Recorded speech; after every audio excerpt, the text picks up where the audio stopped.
ہم اپنے آبا کی آسودہ کوشی کی خواہش میں بے دست و پا ہیں صدر عالی وقار۔ ہماری ویران آنکھوں میں ایک اسلامی فلاحی ریاست کا خواب سجایا گیا اور ہمارے پاکیزہ لہو سے راوی و چناب کے سنہرے پانی کو آلودہ کر کے ایک اسلامی فلاحی ریاست کی داغ بیل ڈالی گئی، لیکن صبح آزادی کے خواب کی تعبیر کا انتظار فقط انتظار رہ گیا اور ہمیں نام نہاد سحر کا جھانسا دے کر ہندوستان کے سرمایہ داروں، وڈیروں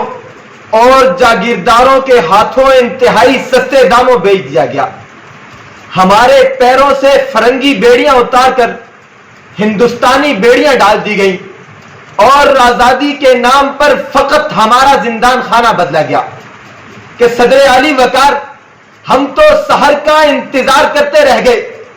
لیکن افق کو ظلمت شب سے آراستہ کرنے پر کمر بستہ سالاران وقت نے کبھی اہل حق کو ان کے جرائم ناکردہ پر سزائیں دی تو کبھی پروردگاران سیاست ہمارے ووٹوں کا تقدس IMF کے سامنے بھیک مانگ کر پامال کرتے رہے، لیکن ذل الہی کا اقبال ہمیشہ بلند رہے، کیونکہ ہم تو وہ خوشبخت عوام ہیں جن کا وزیر اعظم ہمیشہ زندہ رہنے کا علامتی نشان ہے کہ صدر عالی وقار ہم تو قائد کے زیر سایہ سحر تلاش کرنے نکلے تھے، جمہوریت نافذ کرنے چلے تھے، لیکن جمہوریت اور قائد کا قتل ہم نے ستمبر 1948 میں دوسری ایمبولینس نہ بھیج کر دیا، اور اس وقت سے لے کر آج تلک ہم احساس مروت میں مارے ہوئے لوگ فقط اتنا ہی کہہ سکے کہ یہ وہ سحر تو نہیں جس کا انتظار تھا کہ چند لمحوں کے لیے شور اٹھا ڈوب گیا، کہنا زنجیر غلامی کی گرہ کٹ نہ سکی، پیشواؤں کی نگاہوں میں تذبذب پا کر ٹوٹتی رات کے سائے میں سحر ڈوب گئی، ٹوٹتی رات کے سائے میں سحر ڈوب گئی۔ سحر کے سحر میں جکڑے ہم لوگ جنہیں کبھی 1953 میں سرکاری رٹ نافذ کرنے کے بہانے لاہور کی سڑکوں کا روغن بنا دیا گیا، کبھی ہمیں سحر کی لا دکھلانے والوں کے انتخابی نشان کو کتوں کے گلے میں ڈال کر کراچی کی گلیوں میں گھمایا گیا، کبھی چناب نگر اسٹیشن پر ہمیں حضور کے غداروں کی گولیوں کا نشانہ بنایا گیا، کبھی اعلیٰ نصاب تعلیم بنانے کے جرم کی پاداش میں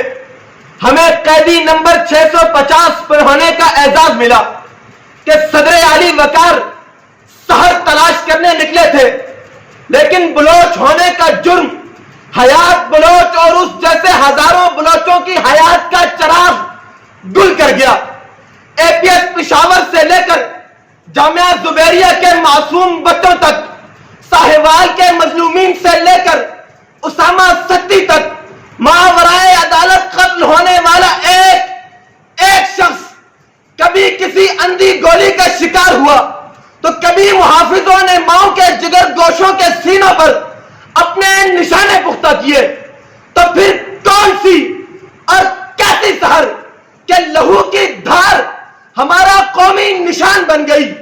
سر نہ ملی کہ نہ جائے بوسا بچی نمائی چوم سکی، ہمارے جسموں میں اس طرح نیزے گاڑے گئے، بلکتی روحیں بدن پھاڑ کر نکلتی رہی، گھٹن کے خوف سے جسموں کے جسم جھاڑے گئے،